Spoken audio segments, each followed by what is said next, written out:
Chapter 10. Stowaway.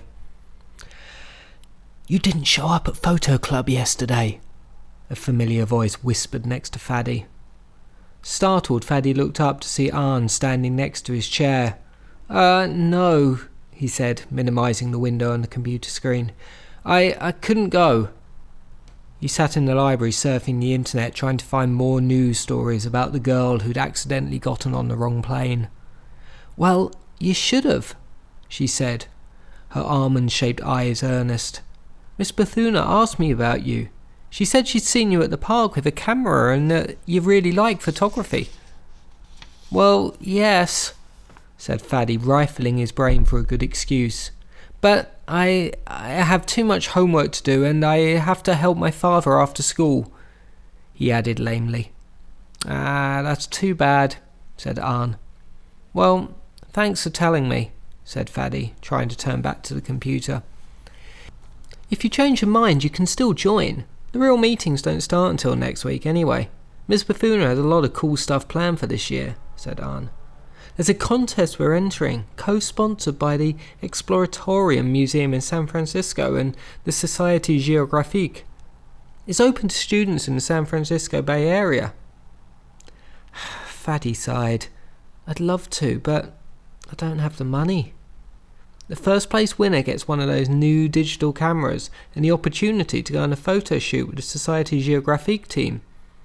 "Wow," said Faddy, intrigued despite himself. "What an amazing opportunity." "Yep, you have the choice to go to the Great Wall of China, the Taj Mahal in India, or on a safari in Kenya. You and a companion get to travel for free with room and board provided for a week." Faddy froze. A trip in India? India's right next door to Pakistan. I could fly into India and just hop over to Peshawar. Hope flared through him. "Really?" He tried to sound casual, but his voice squeaked. "Trip to India?" "Personally, I'd do the safari, but yeah, you can go, you can choose. But you need to come to the next meeting and join the club," pushed Arn. Faddy nodded. "I'll try." "Okay then, see you in art class," said Arn. "I'm checking these out for ideas." She showed him 2 glossy books. One was titled Oceans of the World, and the other had brightly coloured fish on the cover. "Yeah, great idea," said Faddy, happy to change the topic. Too bad, he thought. He knew if he entered the contest he had a good chance of winning, but there was no way I can get $50 by next week. Or ever. He turned back to the computer and typed in the URL for Virgin Atlantic. The plan he'd cooked up earlier that morning was going to have to come into play. Faddy lay in the cramped dark space, trying not to make a sound. It smelled of old feet and mouldy onions, so he breathed through his mouth. Try to think of the wide open skies and fresh air, he thought. He adjusted his legs so that his pack lay snugly between his knees. This is it. This is my chance to go and find Mariam, and I'm not going to screw it up. Once again, Faddy was in a car, and like Claudia, he was running away, again. But unlike Claudia, who had taken weeks to carefully plan out every aspect of her escape, Faddy was flying by the seat of his pants, coupled with a whole lot of praying. If he succeeded, he would bring Mariam back and reclaim his honour. Faddy waited with his ear pressed against the floor of the trunk, trying to pick up sounds from outside. Right before he'd snuck out of the apartment, he'd spotted his father performing his evening prayers. After Habib had finished, Faddy knew his father would grab his wallet, the car keys and a warm coat like he usually did. Then he'd head out for a 12-hour night shift at San Francisco Airport. Faddy's mind wandered about for a moment, mentally going over the items in his backpack. The day before, Faddy had waited till his father and Noor were out of the house and at work.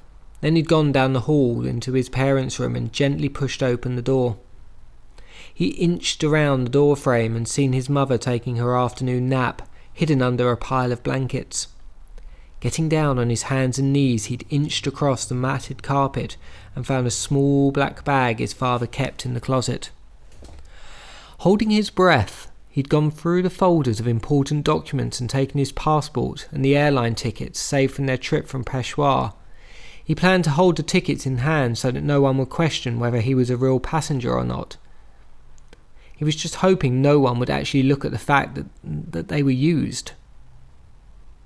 He'd added a change of clothes, his toothbrush and $25 borrowed from Zalmay, all of his cousin had in his coffee jar hidden under his bed. He'd gotten Zalmay to swear he wouldn't tell anyone where he was until the adults figured out he was missing. The honey tin lay at the bottom of the backpack, a permanent fixture. By then, it'll be too late to stop me, he thought. As Fadi nervously ran his fingers along the inside of the edge of the trunk roof, he heard footsteps approach the car. Fadi held his breath as the echoing sound stopped a few feet away from his head. A key jangled as it entered the lock. The driver's door opened with a quiet swoosh, then slammed shut. Fadi could feel the vibration of the engine as it rumbled to life. The radio blared, filling the back of the car with a sound of soft jazz. Within minutes, the car pulled out of the apartment complex and headed towards the airport for the long night of shuttling passengers around.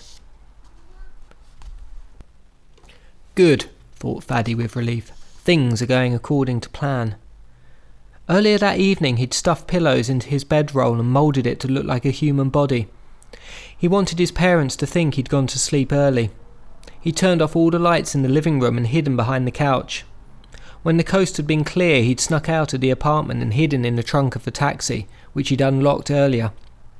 Now, all he had to do was wait for his father to drive to the airport and line his car up behind the rest of the taxis, waiting to pick up passengers. Then, he'd use the safety toggle switch in the trunk to pop the lid. Yesterday, when his father had been taking his afternoon nap, Fadi had double-checked the trunk from the inside, making sure the safety release worked properly. The tricky part was to make his way through the airport pretending to be a passenger. He checked the Virgin Atlantic flight schedule and knew a plane was leaving for London at midnight. More than enough time to find a family and tag along. Like an innocent kid flying alone for the first time. He'd gotten the idea watching the news story about the girl who'd gotten on the wrong plane.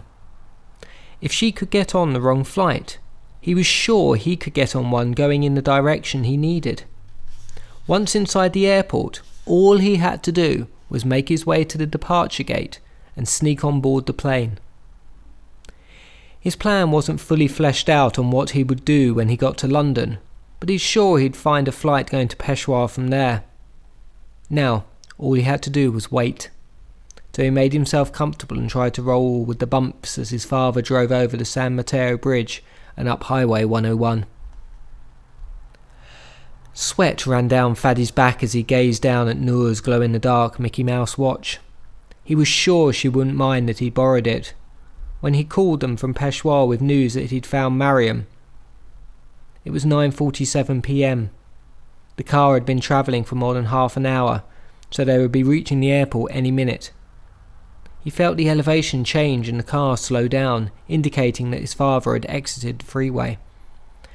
Fadi's body rattled around the trunk as Habib drove over a series of speed bumps. The brakes squeaked a little and the car came to a halt. Fadi stretched his cramped muscles and tensed. It was almost time to make his move. He pulled the straps of his backpack over his arms and slid it on. He waited 5 minutes to see if the car doors opened, but it looked like his father wasn't getting out. Good. He flipped on the flashlight and groped along the side of the car, looking for the toggle switch that released the trunk. The light illuminated the grey interior, revealing a flap of fabric near the left tail light. The toggle switch was concealed beneath. Fadi held the flashlight steady with his teeth and moved the flap with the left hand. Breathing heavily, he gripped the switch with his thumb and forefinger. With a quick prayer, he pulled. His eyes glanced up at the lid of the trunk, waiting for it to pop open so that he could scramble out.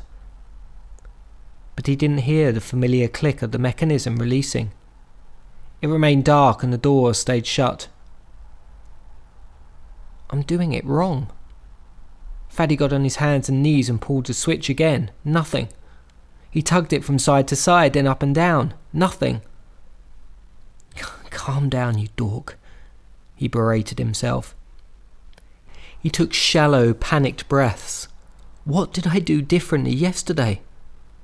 He was trying to replay how he'd opened the trunk the day before, when the taxi bolted forward, tossing him against the black metal edge of the trunk. Ouch! He yelped. What the... Fear raced through him as he scrambled after the flashlight, which had rolled into the inner edge of the trunk. The car slowed again as Faddy aimed the light back at the switch. The car stopped. Perspiration collected along Faddy's forehead as he yanked on the switch. His fingers fumbled with desperation as he heard the driver's door swing open. Muffled voices discussed the weather and footsteps approached the back of the car. Oh no! Faddy curled up in a ball and pressed his back against the inner edge of the trunk, just as light spilled inside and two faces peered down at him.